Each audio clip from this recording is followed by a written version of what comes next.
diante deste capítulo de amor, nós possamos mergulhar juntamente. Que Deus nos abençoe, nos ilumine, nos ampare, Filomena de Miranda, Abdu, Jesus, Joana de Anjos. Possamos invocar os vossos nomes em nome de Jesus. De canto, de água espiritual, possamos degustar esse descanso. Que essas energias possam ser diluídas de nós em forma de uma gratidão elevada ao nosso médium de Alto Poder Afano, para que ele receba em forma de saúde física e restabelecimento, como uma gratidão a isso. Assim seja. Eu estava lendo aqui, no momento que eu estava lendo, falou aqui para mim assim, ó, a prece, tu não fez. Aí eu disse assim, ó, eu acho que nós fizemos. Daí ele disse, não, pode fazer, porque vocês não fizeram. Aí eu disse, vou fazer. Eu ia te avisar, era a minha mente que estava te avisando. E eu ainda no meu discurso, eu conversava com essa voz e eu ainda disse, acho que nós já fizemos. Aí disse, não fizemos. Então tá, porque é importante a oração. A oração é a comunicação livre.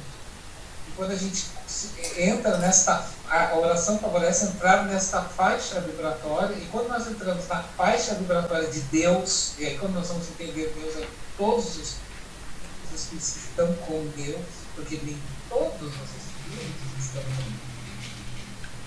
Eles estão em Deus, mas não com Deus. E nem todos, como vai dizer o Bezerra de Menezes, são espíritos espíritas. Por isso nós fizemos a oração. Para nos comunicarmos a esses espíritos espíritas. E aí, vocês compartilharam mais alguma questão para nós? Fabiano, é a Marlene. Eu peço autorização de vocês, desculpas para não estar com a câmera ligada, que eu estou com dor na coluna e estou deitada. Mas eu não queria perder a aula. Tá? Desculpa, mas eu vou acompanhá-los, tá? Não tem problema. Obrigada.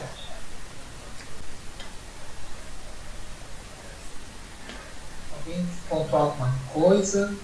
Vocês perceberam então que eles seguiram seus trabalhos e aí aproximou-se deles naquele momento que eles estavam lá na praia fazendo toda o trabalhinho espiritual, uma turma de espíritos agressivos, né?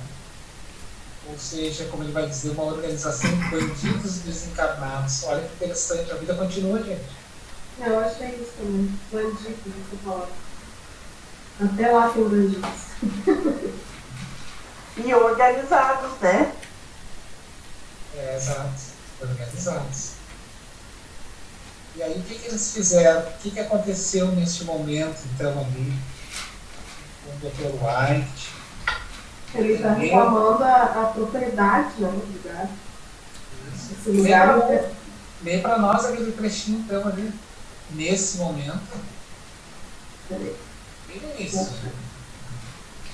Nesse momento, aproximou-se um grupo de espíritos agressivos, como uma organização de bandidos desencarnados.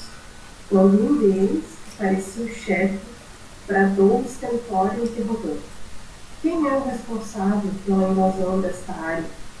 Dr. White aproximou-se sem alarde e explicou que ele era o encarregado de realizar o labor de atendimento àqueles desencarnados em aflição, acompanhado pelos amigos que o assessoravam. Elucidou que não houvera acontecido qualquer tipo de invasão, considerando-se que aquela era uma terra de ninguém, desde quando fora desgastada pela tragédia coletiva que sobre ela se abateu. Eu achei legal que ele explicou assim, sem raiva, né? Então, ele usou uma forma na hora que ele era arrogante, né? O outro era arrogante, mas que ele explicava de uma maneira firme, mas sem ser agressivo, né? Ele respondia agressivamente, que nem a gente também viu no livro, né? Que sempre são firmes, mas sem agressividade.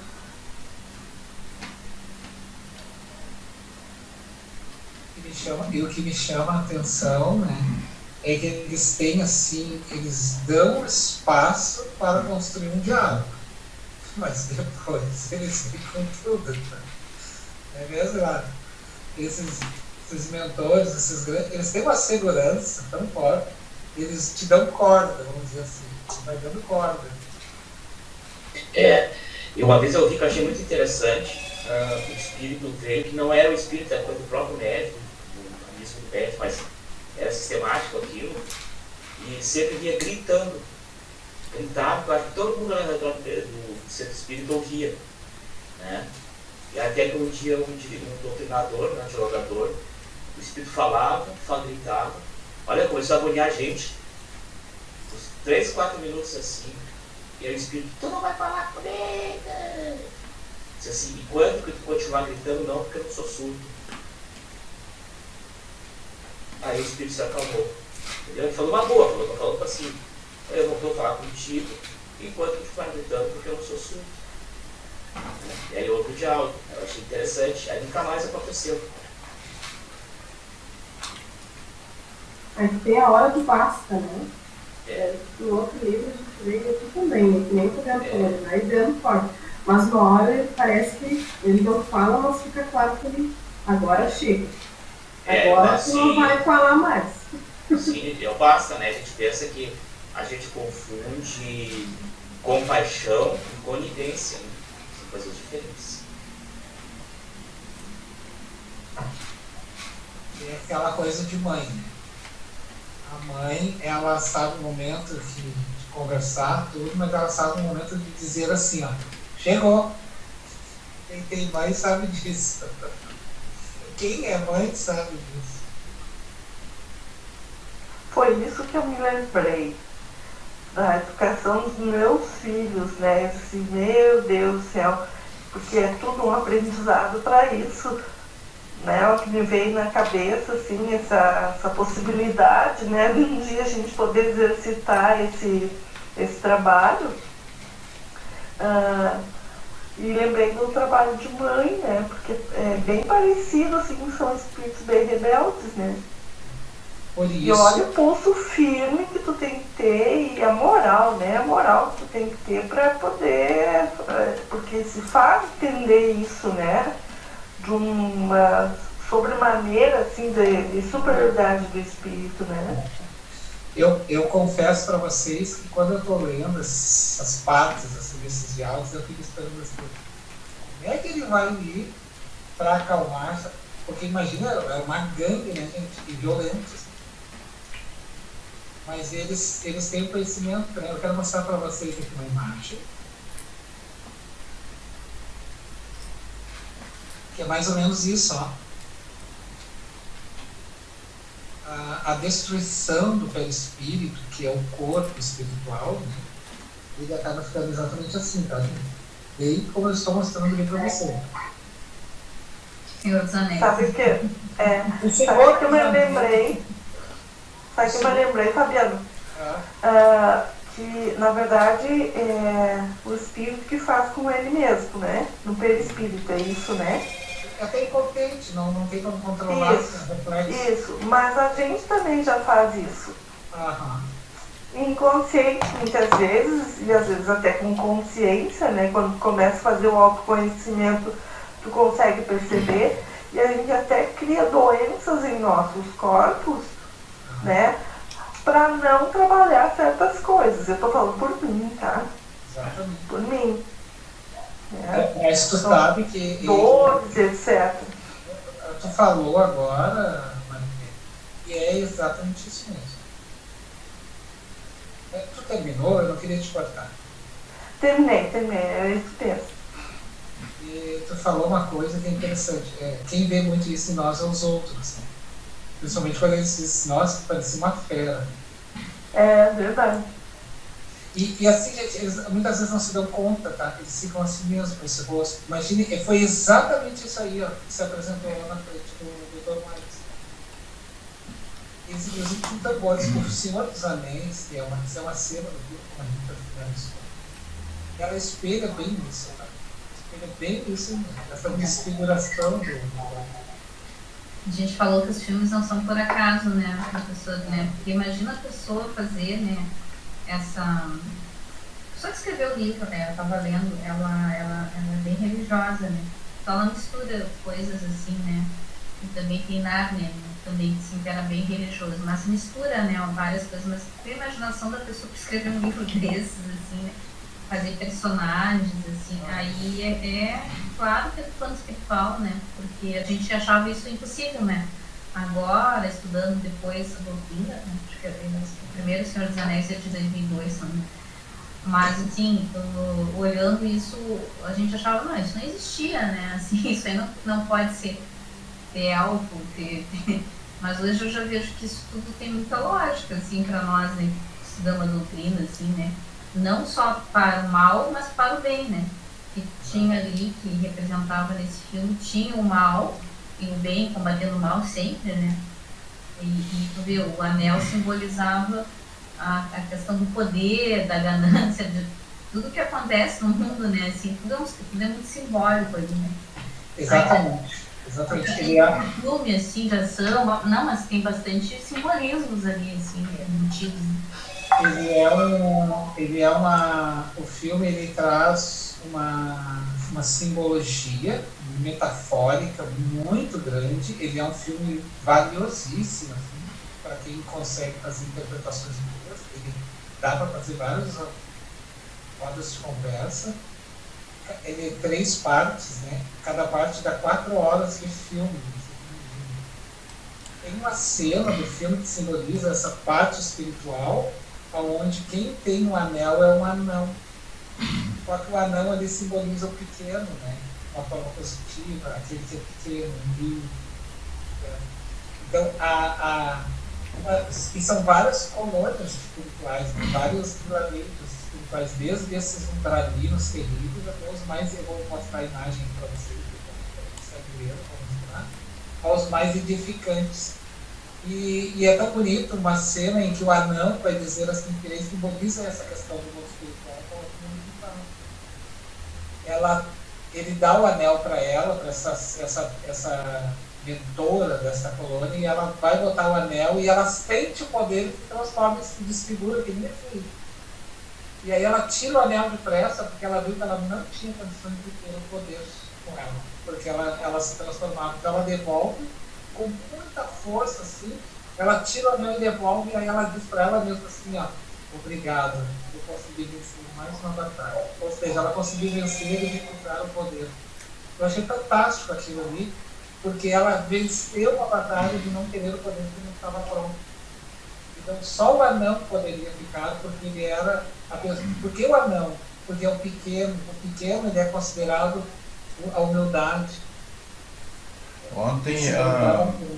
Ontem num grupo meu de estudo lá também, né, de uma outra casa que eu faço parte lá, a gente tem estudado aquele livro Mediunidade, Desafios e Bênçãos, do Manuel Filomeno de Miranda, e aí eu ainda fiz uma referência ao personagem. Alguns devem ter lido o livro ou visto o filme, que eu achei muito bacana, porque mostra um pouco mostra bastante essa questão da degeneração perispiritual, porém em vida, falando da relação em vida ainda, que é o Retrato de Dorian Gray.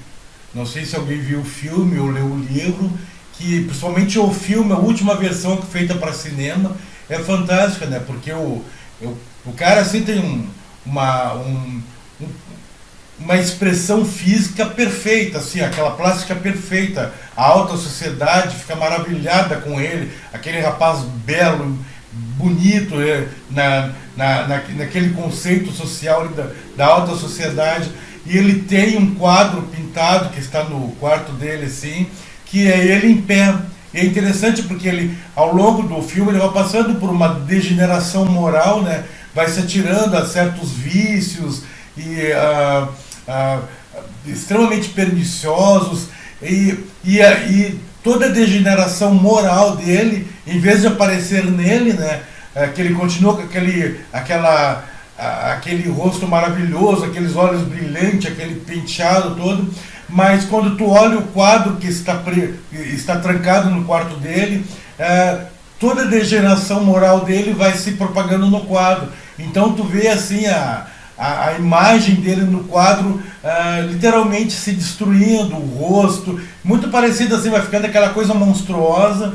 E é interessante porque mostra, é uma maneira assim simbólica de mostrar a degeneração perispiritual, né, do aspecto moral, que as pessoas mais sensitivas assim conseguem enxergar em quem está nessa situação, e outras acham maravilhosa, não se influenciam, continuam vendo só o belo, mas quem consegue ter olhos de ver consegue ver o nível da degeneração. É bem interessante o filme e o livro. Perfeito. Isso é agregar cultura e fazer a leitura através das lentes espíritas que nós temos, fica mais gigante ainda, né, Thiago? Exatamente. E olha aqui, ó, aqui ela, tá? Ela é lindíssima, ela faz um papel de praticamente uma mentora, uma guia de uma colônia. Ela é a rainha dos poetas ali, né? E todo mundo respeitava muito, assim, essa questão. E é bem isso que tu falou no filme, né? Ela consegue vencer, mas a missão tá para aquele menor ali, né? Que era a missão é do pequeno. Dele, né? Tu vê o símbolo da ideia do Cristo descendo na Terra, né?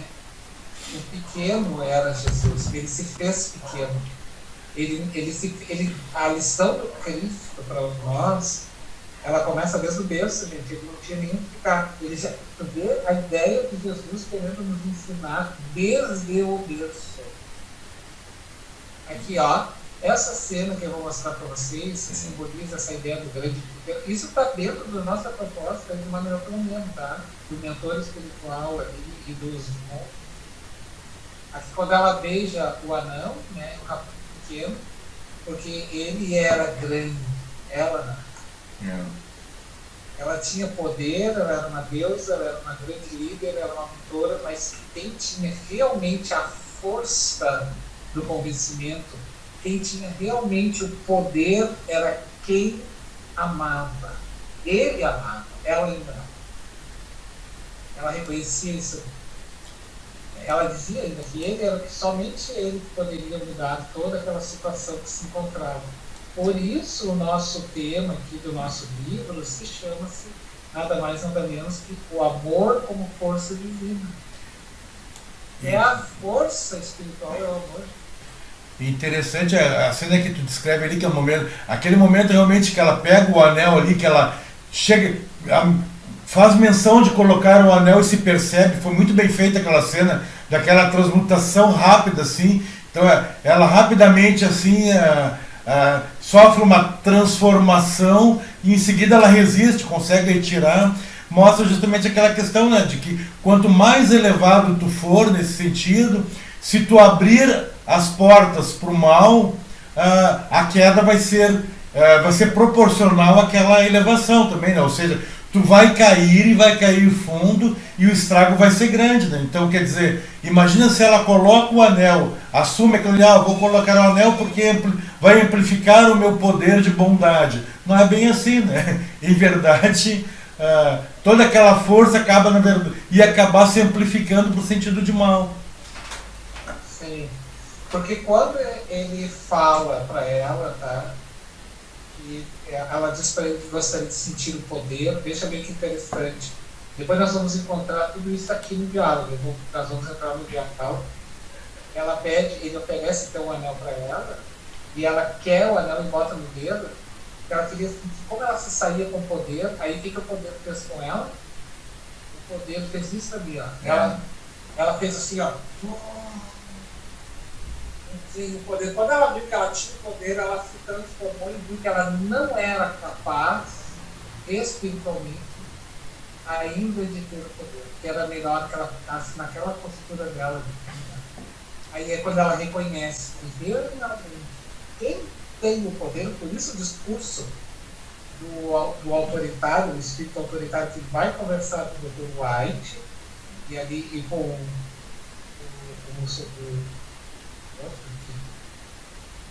o que ele faz? O que ele faz? Ele começa a conversar com ele, porque até então ele está pequeno para ele, né? Ele está conversando com ele, e aí os marginais da espiritualidade acham que são donos que podem bater, né? Eu vou te bater, eu vou te esmagar, e ele vai conversando. Daqui a pouco o que ele faz? Ele cresce. Ele vai crescer para eles e vai mostrar o verdadeiro poder, que é o poder do amor.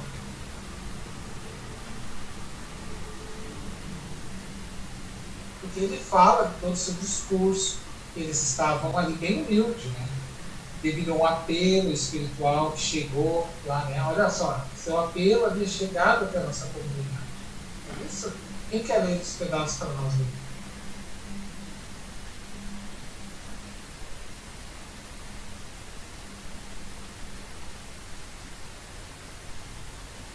Eu posso ler.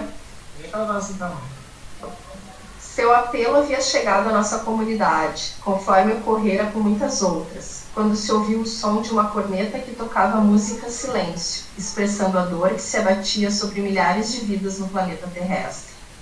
Apresentamo-nos ao nosso governador e fomos autorizados a participar do ágape da solidariedade com os irmãos sofredores que estamos atendendo. Isso, porém, interrompeu novamente com atrevimento. Não justifica a sua e a intervenção nefasta dos demais, estrangeiros que são em nossos negócios, desconhecedores dos nossos hábitos e costumes. Desde a época da colonização holandesa aqui, através da Companhia das Índias, no século XVI, que nos rebelamos, os nacionais, contra os invasores de nossas terras. Timor-Leste, dominada pelos portugueses, há séculos ainda se encontra atravessada em nossa garganta. A morte não nos interrompeu os ideais libertários, e embora tenhamos retornado ao solo amado pelo renascimentos corporais, volvemos às origens, para daqui defendermos os nossos direitos de construir a nacionalidade com as nossas próprias emoções. Assim sendo, continuaremos a... Tá bom? Tá bom. Tu tem alguma coisa para falar? Pode falar para nós. Não, só ali mesmo. E o Hilário tinha, nos passado, né, Hilário, uma informação a respeito disso. Quiser ler para nós essa informação? Não, ele fala ali que eu pesquisei, né, interessante, porque normalmente a gente não conhece a história desses países, né, a gente mal conhece do Brasil, né, e eu sempre digo que a gente tem que cuidar muito das fontes que a gente pesquisa, para te saber a verdadeira história do Brasil. Por exemplo, tem que pesquisar livro de 62 para trás, né? Por exemplo, para saber o Brasil é mais antigo, né? Porque depois existem manipulações até o presente momento. Então, muitas vezes a gente não sabe as informações. Então, aqui é bem certinho que eu fui pesquisar, e realmente aquela região toda ali sempre foi muito, digamos assim, alvo dos europeus, né? Alvo dos europeus. Eles tomaram conta daquela região e ele acha que está no direito de lutar, continuar lutando pela liberdade, né? Apesar de já ter independência, mas o que essas pessoas reclamam? Que a influência do colonizador mudou a cultura deles, mudou a língua, os costumes, etc. e tal, e a religião, né? Porque normalmente os europeus eram cristãos, né? Mas cristãos mais formais, não cristãos em atitudes. Os cristãos pertencem a uma igreja, a denominação, né? Então reclamamos tudo isso, né? Digamos assim que eles têm razão do que eles reclamam, mas a forma como eles reclamam e a forma que eles implicam está equivocada. Mas é isso, sim, mais ou menos. Ele fala, né? Que, inclusive, ali ele diz em determinado momento da conversa: mas tu queres tanta compaixão, tu lutavas tanto por compaixão, justiça, como é que tu vem fazer essas coisas? Que tipo de justiça? É o mesmo, Fabiano, que aconteceu na Revolução Francesa. O que aconteceu na Revolução Francesa, para quem não se lembra? tinha lá as monarquias, os nobres, enfim, né? E o povo passava necessidade. Aí quando os revolucionários conseguiram tomar conta, eles tomaram as mesmas atitudes que os outros tinham, ou seja, começaram a matar, né? Inclusive matar os próprios revolucionários. O criador da guilhotina foi guilhotinado, né? Então demonstra que quando a gente luta por uma causa e a gente não tem ascendência moral, a gente comete os mesmos erros daqueles que a gente combate. Eu não sei se eu entendi direito ali na passagem, mas pelo que ele fala ali, que eles reencarnaram novamente no mesmo local e depois voltaram para a erraticidade para continuar lutando por esses direitos, foi isso? Não sei se eu entendi direito. Ele vai relatar, então, ali nessa passagem, eles viviam, né, naquelas comunidades próximas ali, e lutavam por uma justiça.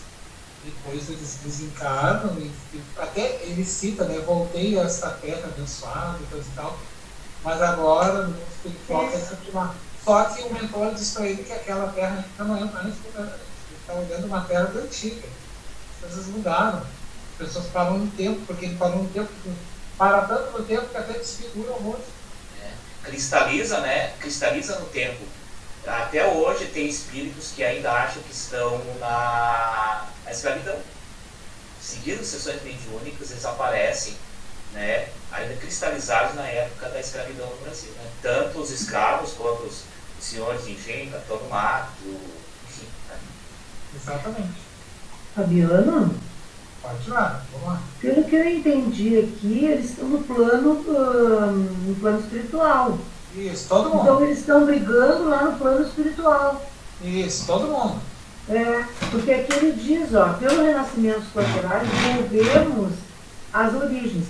Para daqui, então lá no plano espiritual, eles estão querendo brigar pelas terras lá da terra, do plano material. Isso, foi isso que eu entendi. Só que eles se acham guardiões espirituais. Isso. Dono daquela situação que está acontecendo. Não importa porque queria fazer o que quisesse. Sim. Só que eles não estão mais no plano material, né? Eles estão brigando por uma coisa que não é mais, né? E eles estão com a mentalidade ali, antiga ainda, ao lado do passado. Sim. Mas eu acho, Fabiano, que ali, pelo que ele fala, ele tem consciência que ele está desencarnado, só que ele acha que aquele terreno, mesmo, tanto é que o outro diz, não, mas isso aí tu está falando da geografia, né? Aqui a gente está no campo espiritual, né? O médico disse que tem essa missão. E aí ele esclarece, mas ele relata realmente que esse grupo não teria de jeito nem espiritualmente ali, para tentar, em tese, salvar, ajudar, porque eles entendem que esse é um direito deles, assim, mesmo desencarnado, né?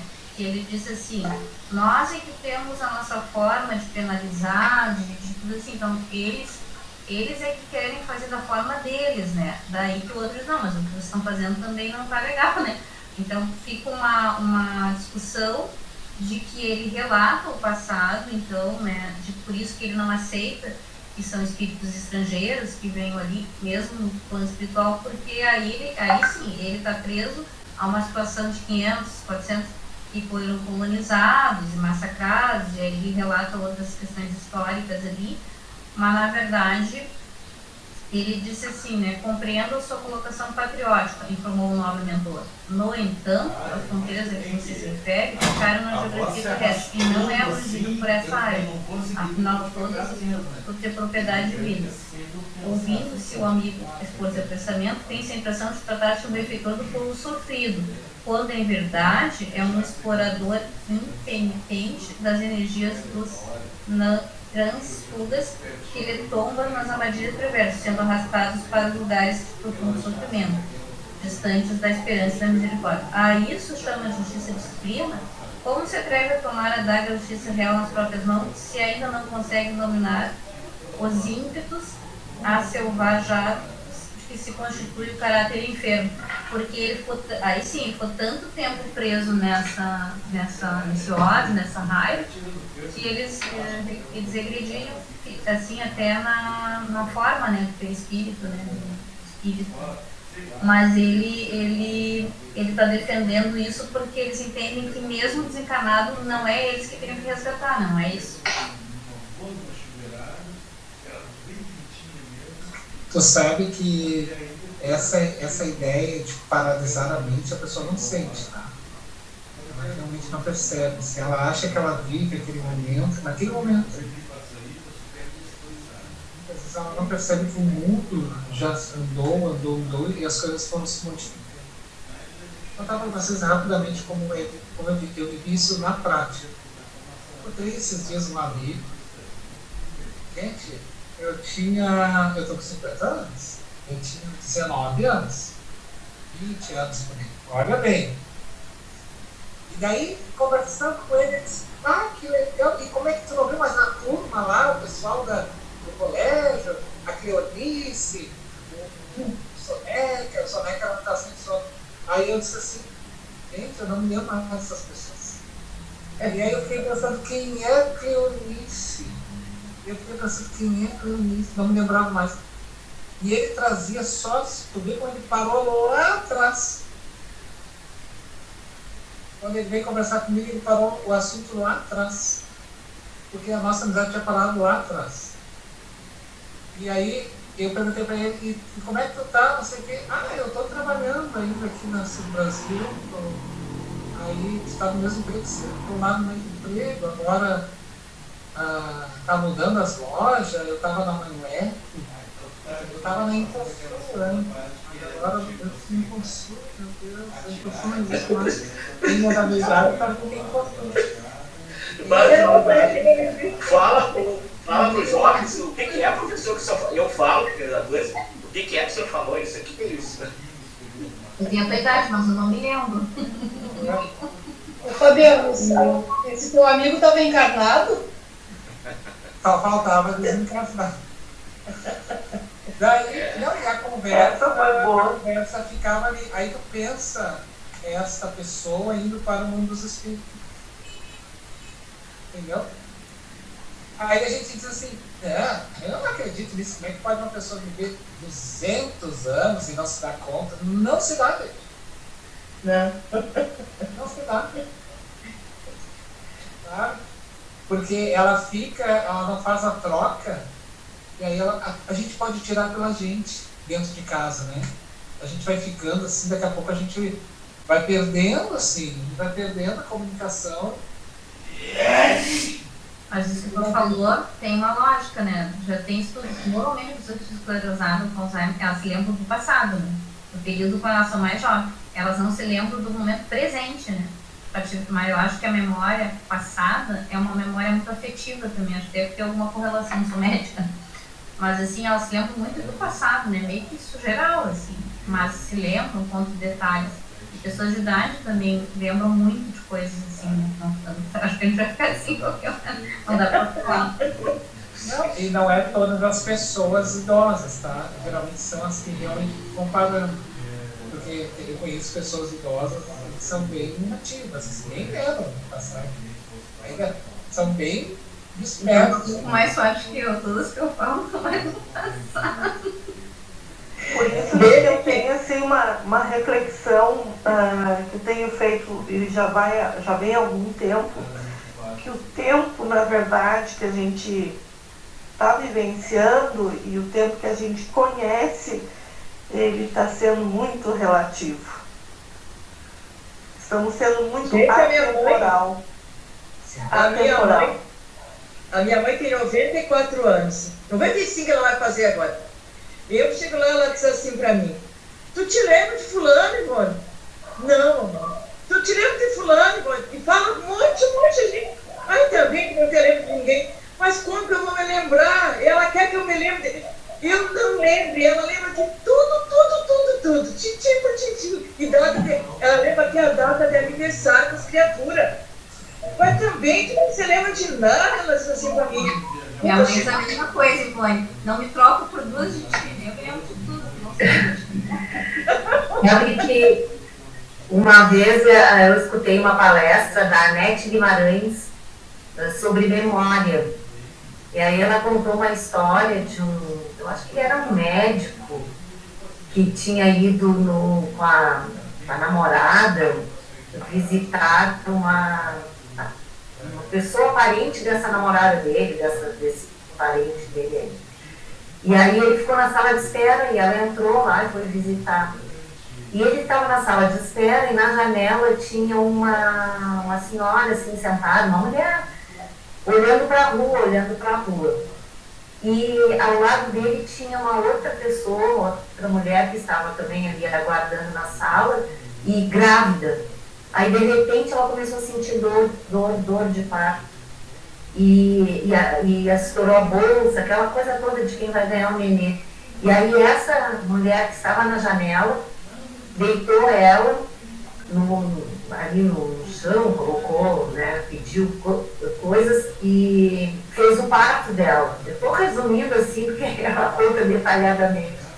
E aí esta mulher fez o parto dela, enquanto isso chegou, né, depois a ambulância e tudo, e disseram não, né, foi tudo perfeitinho, tudo, né, não tinha que ser, levaram a mulher para o hospital e ela voltou lá para a janela dela.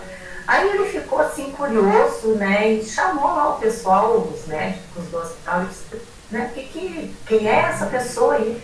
Diz ela, essa é uma interna que era um hospital de Alzheimer, de pessoas que estavam internadas com Alzheimer. E essa namorada dele tinha ido visitar a mãe, eu acho. E aí ele disse, essa aqui é a nossa paciente, ela tem Alzheimer assim em último grau. Não lembra de nada de agora. Você, mas como é que ela fez o parto? Tá? Porque ela era médica, obstetra. E aí a palestra dela é sobre isso, que aquelas vivências nossas, que elas são muito fortes no nosso coração, que a gente faz com muita vontade, elas ficam registradas na nossa memória. Então, por isso que o passado talvez fique mais presente para quem tem Alzheimer, porque foi uma fase, como disse a Rita, assim, uma fase feliz, né, de muitas pessoas, uma fase que marcou muito na vida. Então, como ela era uma obstetra, era uma coisa que ela fazia com muito amor, né? Então, aquilo ficou marcado. E ela não lembrava de nada, né? O grau de Alzheimer dela era muito alto. Mas, em compensação, o passado, ela sabia fazer, disse que fez o parto. É uma palestra dela que ela conta isso. Sim. Muito interessante. Vamos passar. Vamos lembrar assim com essa questão da memória, né? Vocês já querem ir passando para outro link?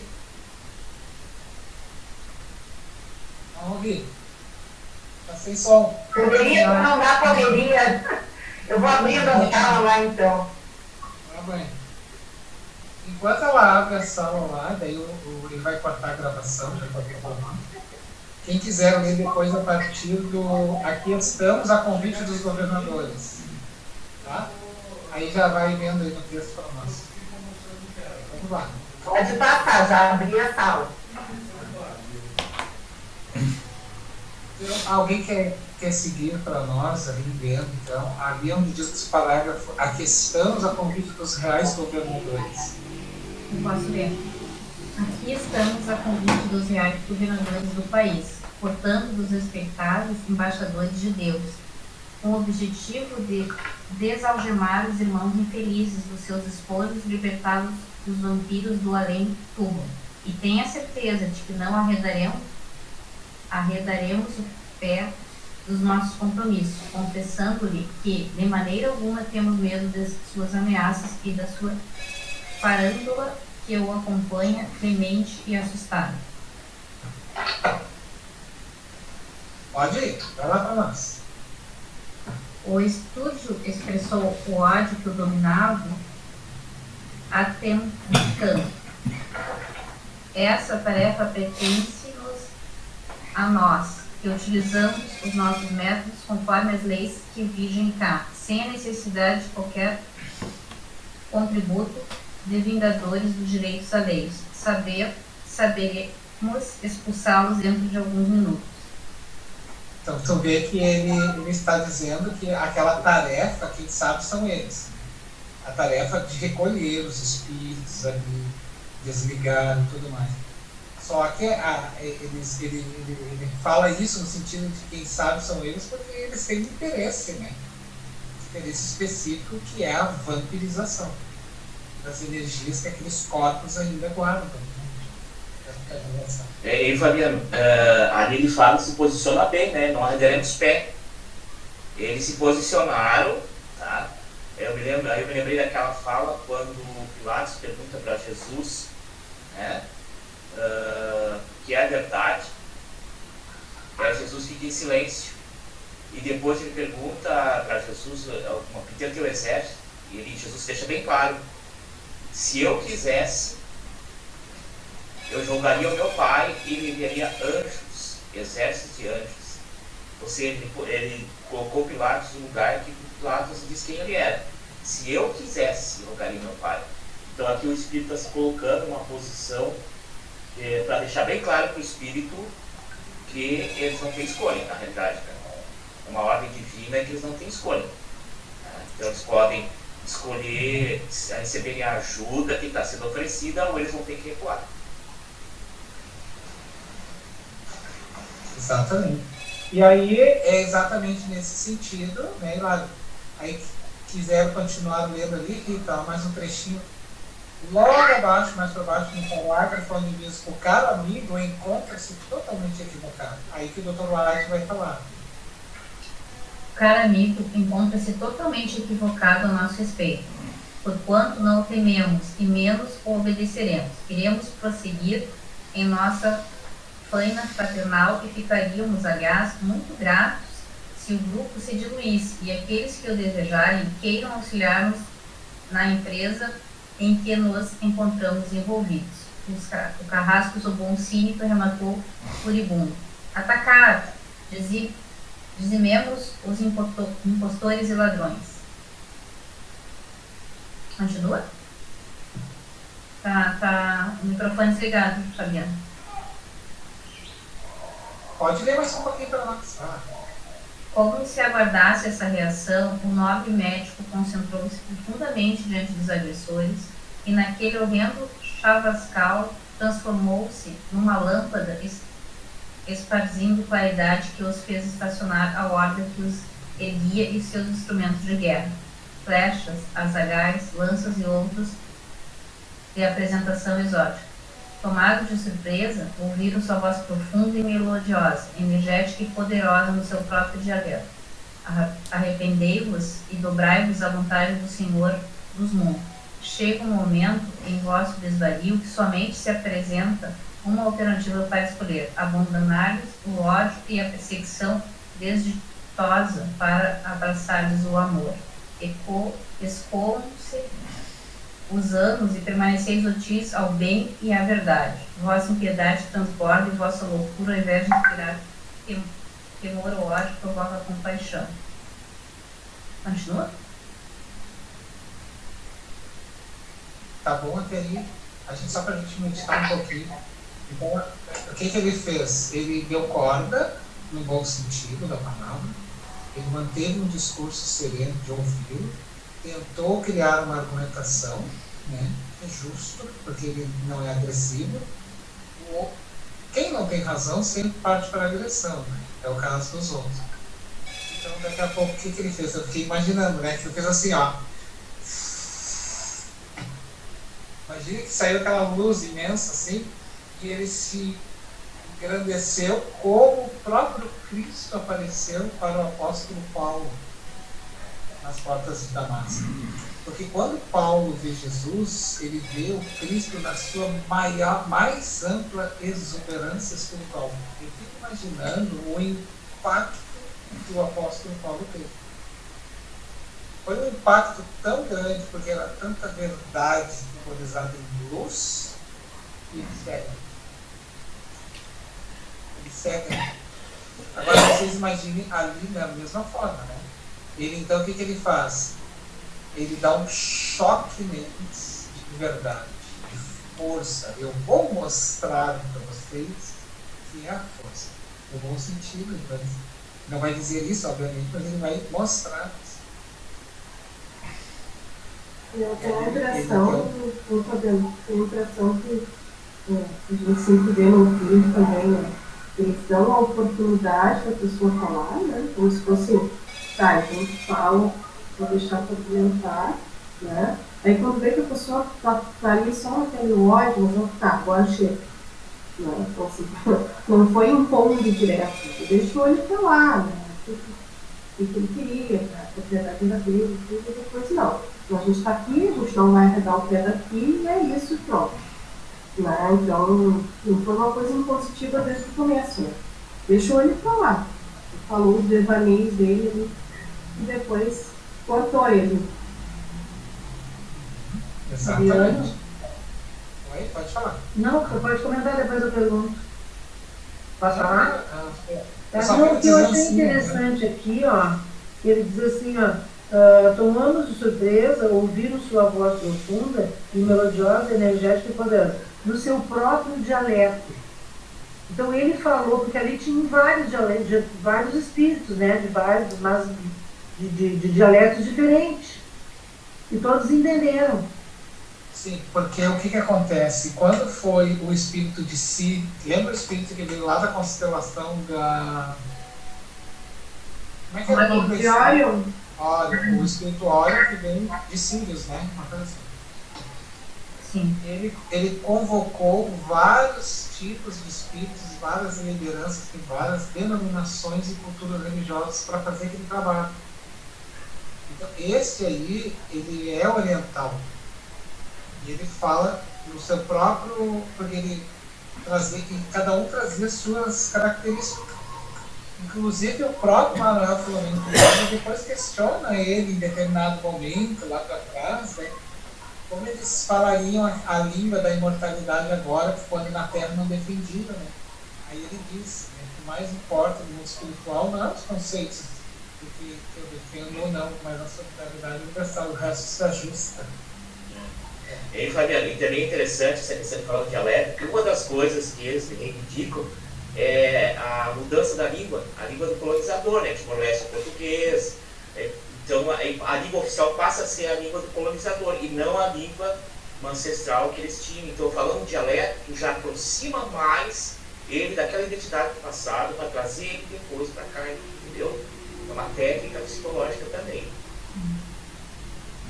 Até porque para causar uma certa impressão. Eu concordo ali com a Majora que ele foi mais impositivo ali, né? Porque às vezes, dependendo de passagem que a gente vê, é uma outra abordagem. Ali o espírito estava tão, como disse, desvairado, enlouquecido, precisou ter uma firmeza, né? Acho que tu estava falando, né, da mãe, né? Chega uma hora que também só o amor, ou falar assim, querido, não dá, né? Daí tem que ser mais impositivo, assertivo. Porque o espírito ali não conseguia, assim, sucumbir, né? Aceitar, encontrar eco. Aí ele diz, não, aí é bem assim, agora é assim, né? Como tu falou, essa a verdade, não deu arrego ali, né? Então, nas nossas palavras, assim, porque precisou ser aquela postura. Aí eu fico pensando, como tem que estar preparado, né?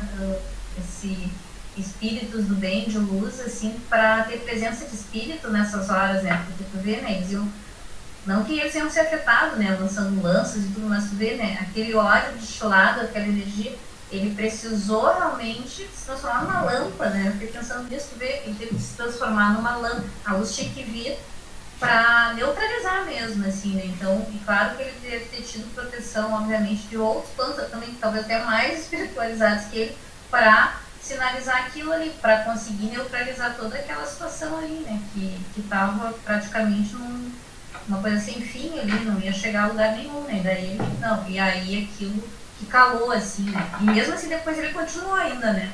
Uns sucumbiram e se arrependeram e ele ainda foi continuando, para ver o grau da loucura do espírito. Lê o restinho para nós, então, desta fala, bem para contar.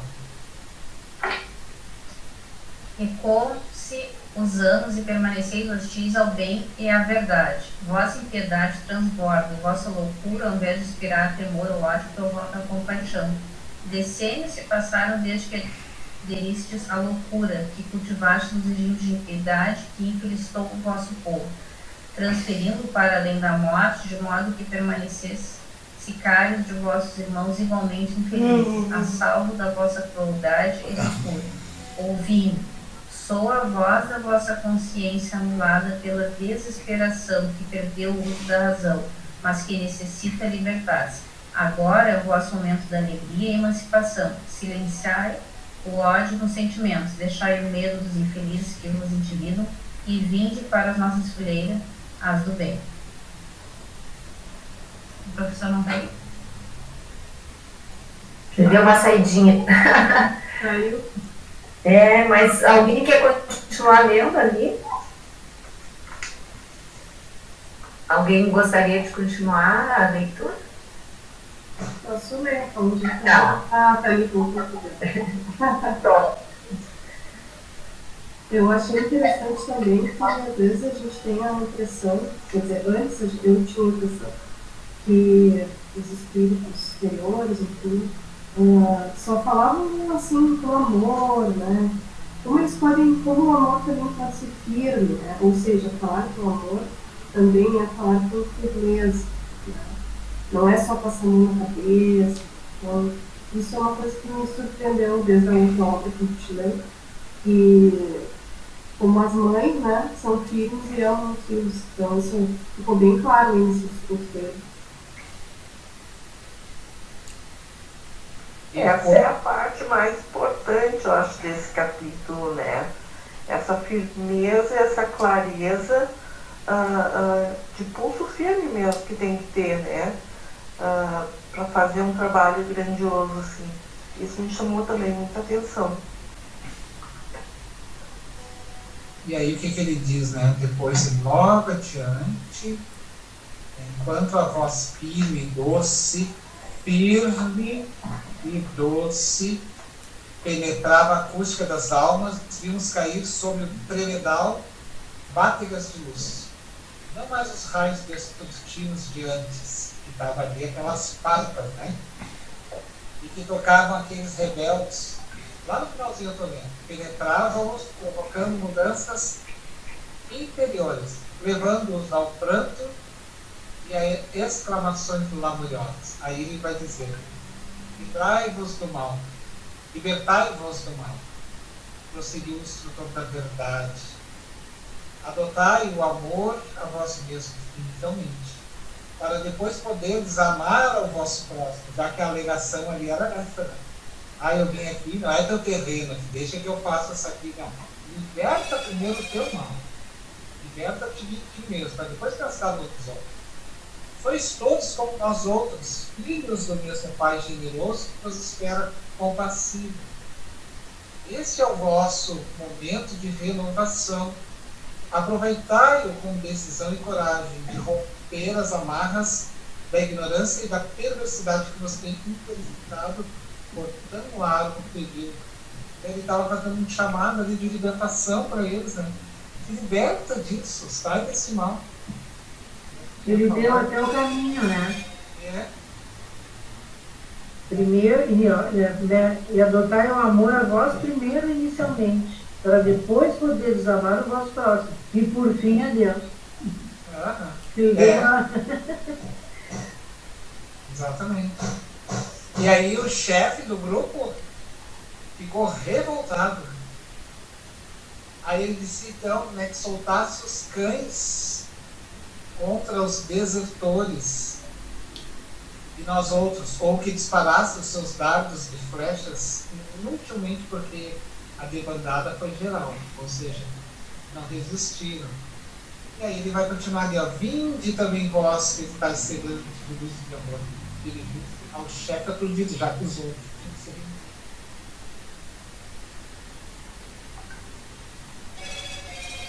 Eu gostaria de ler essa a do nada obstante até o final do capítulo para nós. Adriana, eu só queria falar, eu fiquei pensando muito no poder fala para ser capaz de tocar todos esses espíritos. Deve ter alguma magia, entre aspas, porque como que tocou direto, né, no coração todo mundo desistiu daquilo. Moral, Mário. Fiquei assim impressionado. É a moral do espírito. Sim. É a moral. É isso que é uma força que não derruba a moral. Outro dia eu conversando com um amigo meu, eu trazer só para sintetizar aqui uma coisa para vocês. E aí ele está no meio da conversa, ele diz, mas as pessoas parecem que não me respeitam. Eu digo assim, mas as pessoas elas não têm que te respeitar. Mas como? Sim, porque não vem de fora o respeito. O respeito é uma imposição nossa. O respeito é quando tu trabalhou em ti próprio o respeito, tu te respeita, tu te conduz eticamente. Então, a partir disso, o outro passa a te respeitar. Agora, se nós nos conduzimos na nossa existência de forma desequilibrada, como é que tu quer adquirir respeito? Não compreende? Não é então, o respeito é uma imposição que vem de dentro para fora. Não é algo que tu pede. Eu quero que me respeite, mas não é algo que vem de fora. Isso que tu falou, né? Você vê muito em lideranças, assim, claro que a gente está um pouco carente de lideranças nesse mundo atual. Mas por que muitas pessoas ouviam, sei lá, Martin Luther King, Mandela, várias pessoas assim, porque às vezes tocava o coração, aquela pessoa estava imbuída ali numa coisa do bem, né? Então, muitas vezes, eu acho que vem isso que tu falou mesmo, né, Fabiano? Às vezes aquela pessoa, ela adquiriu uma trajetória. E por que assume essa liderança? Claro, vocês têm a liderança negativa, mas eu tô falando da positiva, né? Aí aquilo toca na alma, aquela verdade, como tu falou, ela impera, às vezes, e silencia, né? A gente fala muito hoje que tá carente um mundo de líderes, né? De líderes mais altruístas, assim, mais... tem essa questão de fazer o bem, né? De querer semear, né? A paz, enfim, a caridade.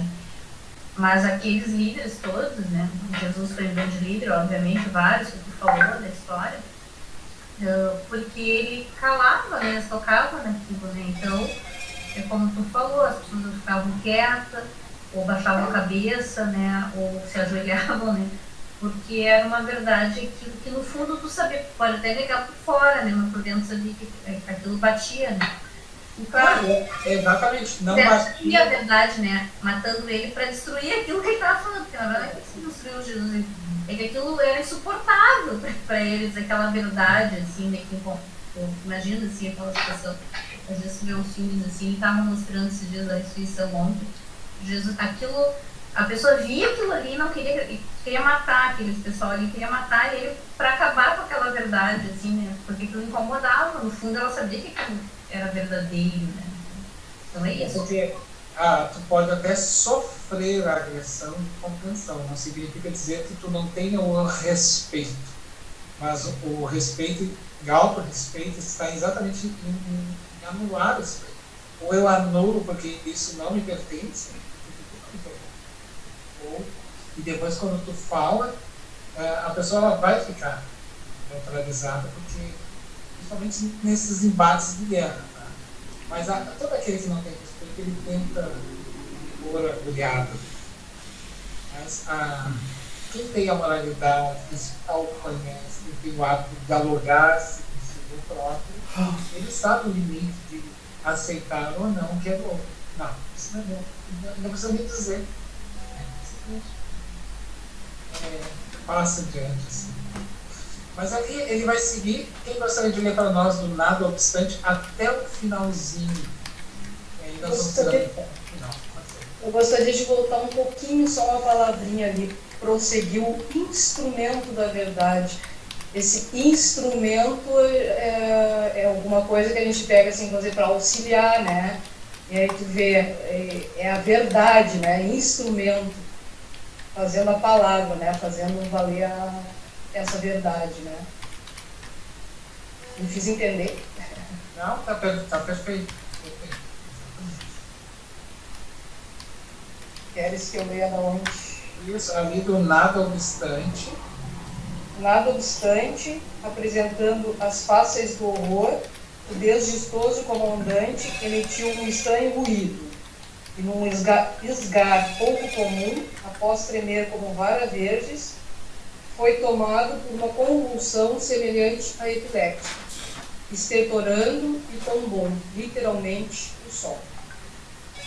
Alguns dos seus subordinados, que seguravam os cães e os instrumentos de guerra, aparvalhados com o que acontecia, debandaram em ruidosa correria, gritando desesperadamente. Logo após, fez-se silêncio, somente interrompido pelo aluvião do choro convulsivo dos candidatos à renovação. Suavemente, o guia retomou a postura anterior e, bem-humorado, afirmou: Jesus sempre vence. Temos muito serviço pela frente. Recambiar os nossos irmãos assustados à comunidade própria para agasalhá-los é nosso dever. Irei recorrer ao auxílio de outros grupos especializados nesses tipos de socorro que operam nesta área. O amor é força divina e sempre triunfa. Vocês prestaram atenção num detalhe aqui, que a gente está pegando na sutileza da linguagem da fala, tá? Ali, ó. Suavemente, o guia retomou a postura, ou seja, então ele havia se exaltado na luz, né, do amor, e bem-humorado, eu cheguei a ver isso, gente. Deu um sorriso assim, como quem diz assim, Jesus sempre vence. Porque bem-humorado, né? Porque imagina que ele olhou assim, tudo caído assim, daí ele olhou, deve ter olhado para o lado, deve ter olhado para o Manuel, pelo menos de Miranda, dado uma risada e viu, Jesus sempre vence. E a gente tem que entender essa linguagem, né? Porque ele fala bem-humorado, afirmou. Ou seja, bem-humorado pode ser simbolizado num sorriso. Alguma coisa nesse sentido, porque aí ele olhou, Jesus sempre vence. E aí ele tomou o Leão para lá. Temos muito serviço pela frente. Pode falar. E a diferença dos instrumentos, né? Lá era o instrumento da verdade, aqui instrumentos de guerra. Os cães, Perfeito. Perfeito. Vê o que é o símbolo, né? A força, quando não tem força, usa-se uma terceira força, que é uma coisa, um instrumento. Quando tu tem moral, tu não precisa de coisa. Tu usa o argumento. Diferente. A arma passa a ser o processo da construção dialógica. E aí, quando não tem esse processo da construção da moralidade, então eu uso um terceiro, que é o objeto.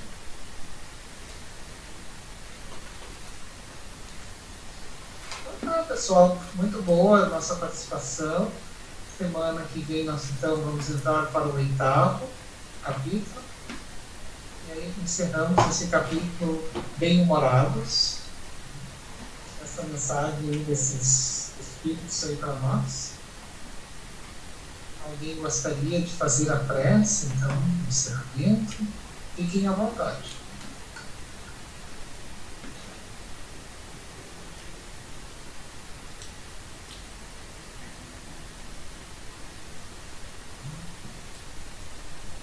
Quer fazer, Ivone, para nós? Pode fazer.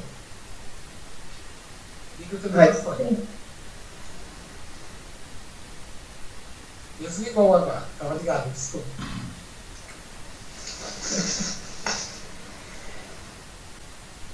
Então, unidos com um só pensamento, um só coração, vamos vibrar para o nosso planeta Terra, por ele e por todos os seus habitantes, encarnados e desencarnados. Jesus, Mestre amado e querido, que nós possamos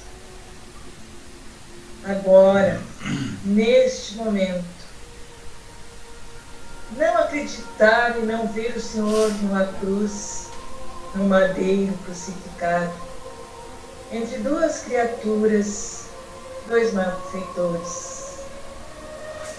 Que nós possamos te ver com os olhos da alma e do coração, de braços abertos para nós, todos teus irmãos. Ouvir a tua voz dizendo: deixai vir a mim os pequenininhos, e não as impeçais. Com os teus olhos compassivos, cheio de compaixão e de amor. Esse amor que abrange toda a terra, todo mundo.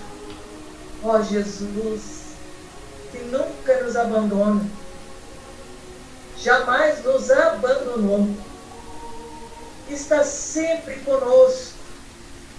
Mestre amado, nós nos afastamos tanto de vós. Senhor, não permita jamais que nós nos afastemos do Senhor. Que os nossos pés, Senhor, cansados, machucados e feridos, possam te seguir. Que a nossa mente, Senhor, te guie sempre. Que nós possamos nos conhecer. Que nós possamos nos olhar com outro olhar. Com o olhar do perdão, do alto perdão. Com o olhar do amor, da sinceridade, da dignidade, da fraternidade universal. Que nós possamos nos olharmos como verdadeiros irmãos que somos. Jesus amado, ore pela nossa família, por todas as famílias, por todos os reinos, por todos os países. Que o homem pare de fazer guerra e pense no amor. Jesus, abençoa este grupo tão maravilhoso e tão divino. Que nós possamos nos abraçar neste momento, em pensamento, em coração, e dizermos bem baixinho: eu te amo. Eu te amo do fundo do meu coração, de minha alma. E que assim seja, em nome de Deus, Cristo e caridade. Obrigada, Senhor.